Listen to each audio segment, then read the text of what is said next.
Doha അന്താരാഷ്ട്ര പുസ്തകോത്സവത്തിൽ മലയാള വിഭാഗം കേരളത്തിൽ നിന്നുള്ള പ്രവാസികൾക്ക് ഏറെ പ്രയോജനപ്രദമായി. മേളയിൽ നിരവധി പുസ്തകങ്ങൾ വിൽക്കപ്പെട്ടതായി സംഘാടകർ വ്യക്തമാക്കി. കേരളത്തിലെ പ്രമുഖ ഇസ്ലാമിക പുസ്തക പ്രസാധകരായ ഇസ്ലാമിക് പബ്ലിഷിംഗ് ഹൗസും ക്രസന്റ് ബുക്സുമാണ് ദോഹ അന്താരാഷ്ട്ര പുസ്തകോത്സവത്തിൽ പങ്കെടുക്കുന്നത്. DC ബുക്സിന്റെ പുസ്തകങ്ങളായിരുന്നു ക്രസന്റ് ബുക്സിന്റെ ശേഖരത്തിലധികവും.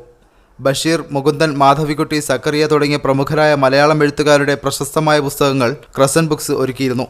ലോകത്തിന്റെ മറ്റു ഭാഷകൾക്കൊപ്പം മലയാളത്തിനെയും കാണാൻ കഴിഞ്ഞതിൽ മലയാളികൾക്ക് അഭിമാനമായി. കുറച്ച് മലയാള പുസ്തകങ്ങൾ ഇങ്ങനെ ആൾക്കാരുടെ ഇടയിൽ അറബികളൊക്കെ നടക്കുന്നതിൻ്റെ ഇടയ്ക്ക് മലയാള പുസ്തകങ്ങൾ തെളിഞ്ഞിരിക്കുന്നത് കാണുമ്പോൾ വളരെ സന്തോഷം. ഇസ്ലാമിക പുസ്തക പ്രസാധന രംഗത്ത് പ്രത്യേകം ശ്രദ്ധ പതിപ്പിച്ച IPHന്റെ പുസ്തക സ്റ്റാളായിരുന്നു മേളയുടെ മറ്റൊരു പ്രധാന ആകർഷണം. ഹസനുൽ ബന്ന മുതൽ യൂസുഫുൽ കർലായി വരെയുള്ള ലോക പ്രശസ്ത പണ്ഡിതരുടെ പുസ്തകങ്ങളുടെ മികച്ച ശേഖരമായിരുന്നു IPH വായനക്കാർക്കായി ഒരുക്കിയിരുന്നത്.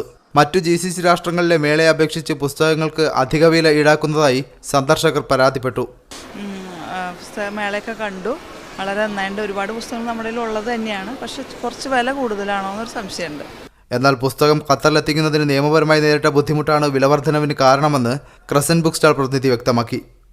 ഖത്തറിൽ മറ്റു പല സാധനങ്ങളും മറ്റു വിദേശ രാജ്യങ്ങളിൽ നിന്നും ഇറക്കുമതി ചെയ്യുന്നതിനുള്ള വർദ്ധിച്ച ചെലവുകളും മറ്റു നിയമപ്രശ്നങ്ങളും കാരണം വില താരതമ്യേന മറ്റു ഇംഗ്ലീഷ് പുസ്തകങ്ങൾ, അറബി പുസ്തകങ്ങൾ എന്നിവയെ വിലയെ അപേക്ഷിച്ച് നോക്കുമ്പോൾ താരതമ്യേന ഒരു കൂടിയ റമീസ് ചാത്യാറ, മീഡിയ 1, ദോഹ.